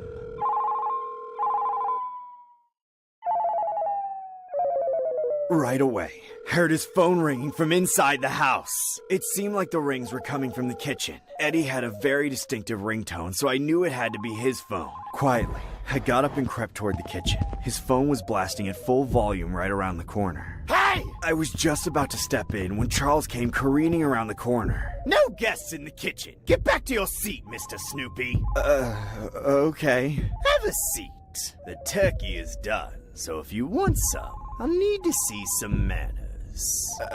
Okay, Charles. The turkey smells delicious. Charles was blocking me from going into the kitchen, so I was forced to go back to my seat. As I did so, Charles put the huge platter down at the center of the table and took the seat directly across from me. I was literally starting to shake and hyperventilate. Eddie's phone was still going off and Charles was staring at me with the psychotic look in his eyes. Is that Eddie's phone ringing in the kitchen over there? Of course not. It's my phone. I told you already. No guests allowed in the kitchen. I held my phone out and showed him that I was dialing Eddie's phone. A couple rings later, and it timed out. In the exact second, the phone in the kitchen stopped ringing. I know you're lying. Where's Eddie? Oh, come on. Don't you want some delicious turkey? No, shut up. Tell me where Eddie is. I really thought you were smart. I can't believe you haven't figured it out yet. Isn't it obvious? Eddie is right here! Charles lifted the dome off the platter, and on it was a turkey with Eddie's head. It was severed and sewn on top of a turkey, and it was moving, wings, legs, and all. Even Eddie's face was smiling with ghastly wide open eyes. Happy Thanksgiving. Ha ha ha ha. I ran away and abandoned my car. When I got to a safe distance, I called the cops, and they quickly came to arrest Charles. But to this day, I still don't get it. He wasn't trying to get away with it all. It seemed like all he wanted to do was show off his ability with robotics by reanimating my dead friend. Poor Eddie. Every night since then, his face is all I can see. Happy Thanksgiving.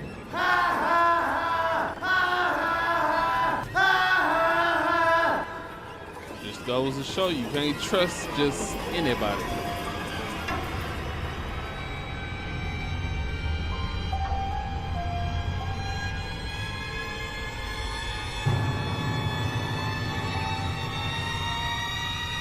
The next story was loosely inspired by a case that happened in November 26th of 2016. It was a Thanksgiving catastrophe that shocked the nation. The image below is a mugshot of the accused. Stay tuned later on and we will show you what he really looks like. The details are pretty disturbing, so we created an animation based on the alleged occurrence.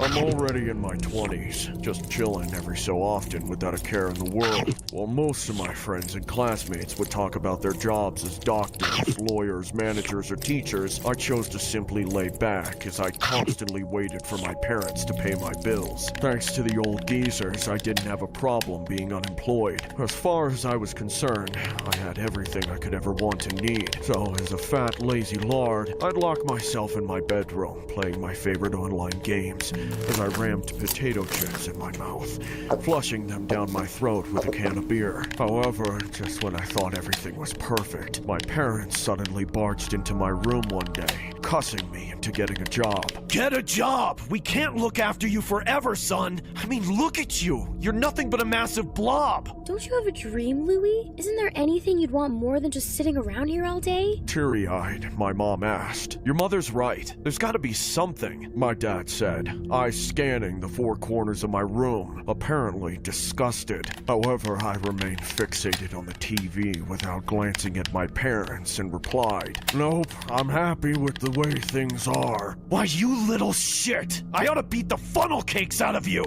I knew my dad wanted to hit me, but my mom was always there to stop him. Since that day, it became a daily routine for my parents to knock on my door and into the room, just to give me one hell of a pep talk. And the worst part was that I had to endure it every day. However, as the weeks passed, I eventually got used to it, and my parents' incessant rants would come and go like public utility vehicles. So, as a result, I would live my days consuming anything I found in the fridge, ordering pizza and all sorts of junk food online, while playing games all day without contributing anything useful to the house. But it's not as awful as it sounds. My parents were still healthy and strong enough to accomplish tasks independently and earn vast amounts of money. So, if you really think about it, why should I step in and tire myself out unnecessarily? Isn't it the responsibility of parents to constantly watch over their son regardless of age? Everything was in its proper place, and as far as I was concerned, I was living the dream. My mother would sometimes display the bills for the internet, telephone, groceries, and online games on the table, hoping she could persuade me. However, I remained reluctant to change my lifestyle and didn't pay for a single thing. So when Thanksgiving Day finally arrived, I yelled at my mom to bring me my favorite dinner. It was a special kind of meatloaf I would always request for every Thanksgiving, and without it, my day would be incomplete. Mom! Thanksgiving dinner! Now! The police officer at the scene told me to never sue the driver who crashed into me after my car accident. I took his advice and got $100,000 for my accident. I hollered even louder when I felt she wasn't paying attention to me. Mom, the meatloaf! Come on! Step on it, will ya? Moments later, I could hear heavy steps climbing up the stairs, and when my dad swung the door wide open, he said, "That's it, Louis! We're no longer paying your bills!" We're not your slaves, Louis. We're your parents. It didn't really matter that my parents reprimanded me. However, when my dad said it was time for them to stop paying my bills, the first thing that came to my mind was the end of online gaming. I was devastated. It was something I could never let go of. And besides that, where would I get all that sumptuous food? Outrage, I replied. "You can't do this to me, you traitors!" Oh, yes, we can. My mom yelled. "And that's not all. We're kicking you out if you don't get a job in the next month. You got that, Louis?" Did I hear that right? Surely these two were only having a rough day, and neither could have meant what they said. Mom, Dad, don't you think you're being a little too dramatic right now? It's Thanksgiving, for crying out loud. "I don't think you understand what Thanksgiving means, son," my dad replied. His gaze penetrated through my skin. Downtrodden, I stood up from my chair, sobbing, frustrated that there were two of them and just one of me.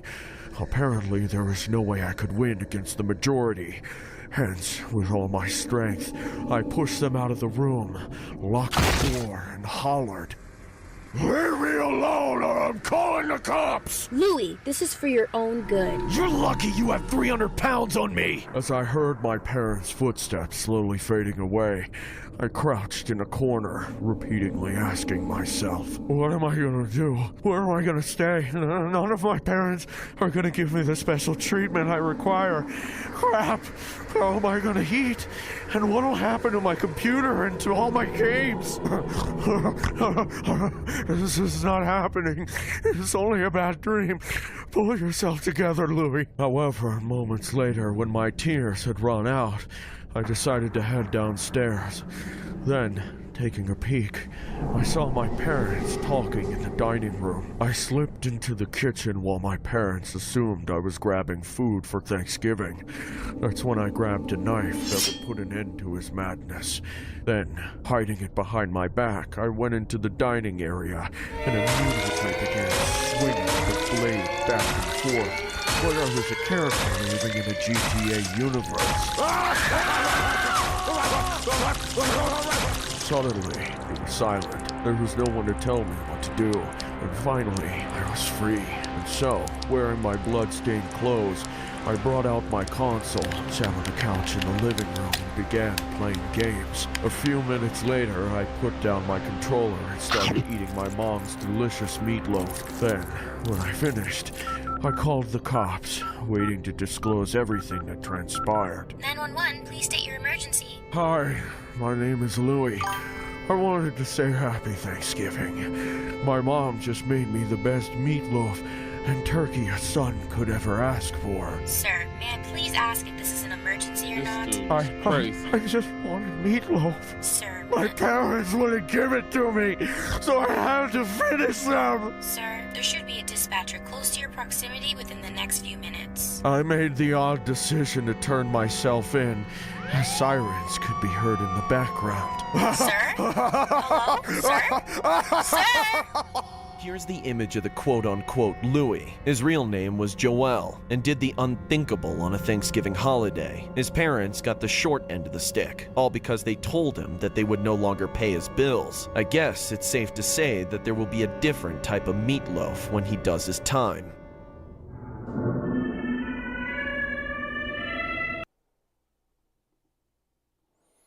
Gosh, Lee, bruh. That's crazy. People are crazy. Like, really? Because they didn't want to pay for your food no more, you gonna kill them? In GTA. But, hey, as goes life, you know, you have those crazy situations that happen in life, but look, you just got to keep on going, keep on moving. But that was some crazy stuff happening on these Thanksgiving situations. As far as the films, I would have to say,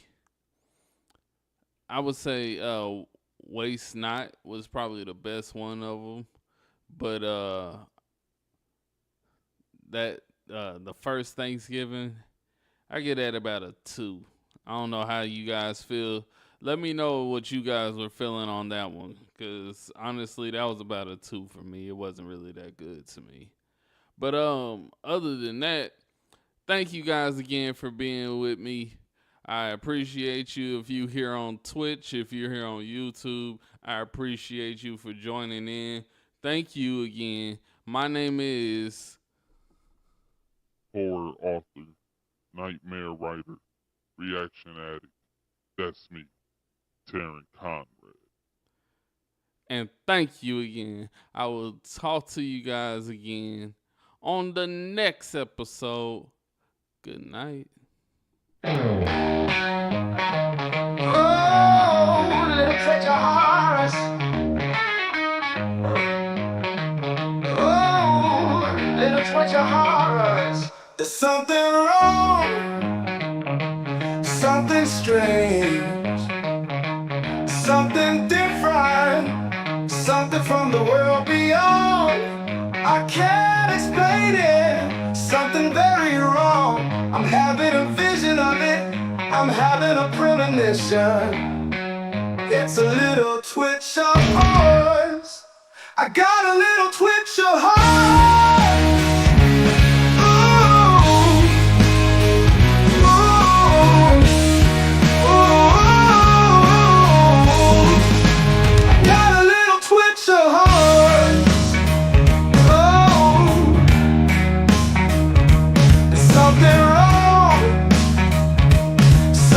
Strange. Ooh, little twitch of heart. Oh, there's something wrong, something strange. Oh, little twitch of heart. Oh, little twitch of heart. Oh.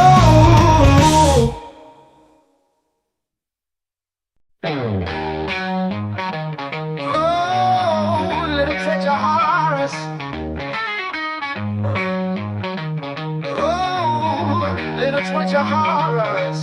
There's something wrong, something strange, something different, something from the world beyond. I can't explain it, something very wrong. I'm having a vision of it, I'm having a premonition. It's a little twitch of heart. I got a little twitch of heart. Ooh,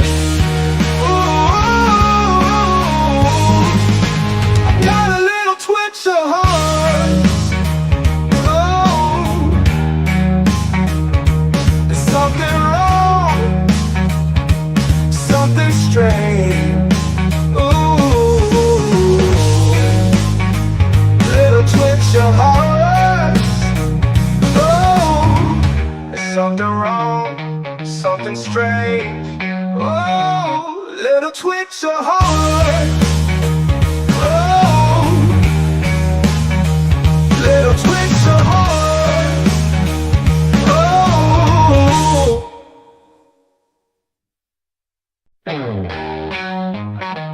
Oh, little touch of Horace. Oh, little touch of Horace.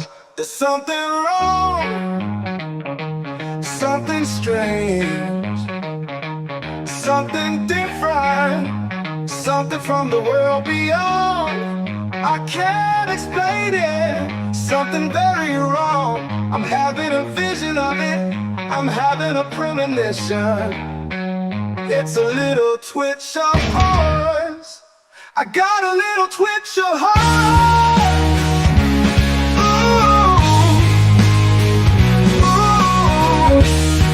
Ooh, I got a little twitch of heart. Oh, there's something wrong, something strange.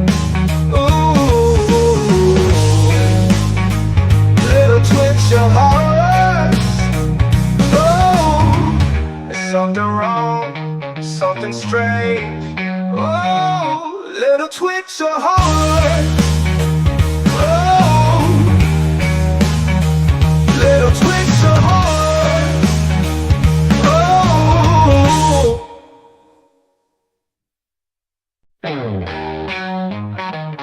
Oh, little touch of Horace.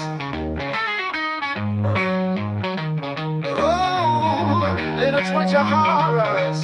There's something wrong, something strange,